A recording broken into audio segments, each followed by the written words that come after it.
I would say, to young people who are watching, listening, that's a stupid plan. I was 21 years old in Prince George, and I had a night like that. And I mean, it wasn't terrible. I just woke up in the morning, praying at the porcelain altar. I was making that deal with God. If you just make me feel better, I'll stop this. I won't do it anymore. And then I didn't. I haven't had alcohol since. Over Quit 30 drinking years. when I was 27. Northern Albertan culture was pretty damn hard drinking culture, like most northern places. And all the people that I was in high school with and in college with were extremely hard drinkers. And I drank quite a lot till I was 27. And then I found that I couldn't. Well, first of all, my life was taking a pretty professional turn. And second, I found that there was no bloody way I could write seriously and think seriously on an ongoing basis if I was hungover.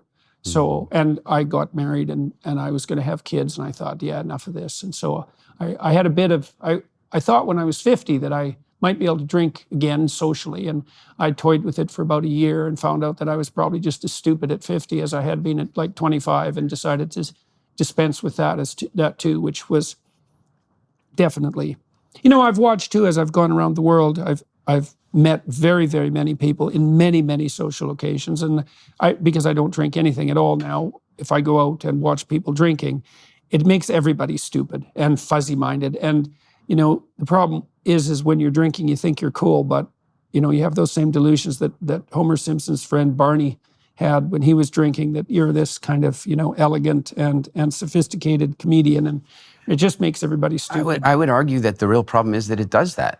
Yeah, well, that's the first drink does that. I mean, I had quite the blast as a consequence of it, but I also noticed that, especially when I was in Montreal and starting to grow up, let's say, and take on serious responsibilities, that every time I had done something or said something that I regretted, it was when I was drinking. And I thought at one point, maybe I don't want to live a life where I'm continually or even sporadically wishing that I hadn't said or done something.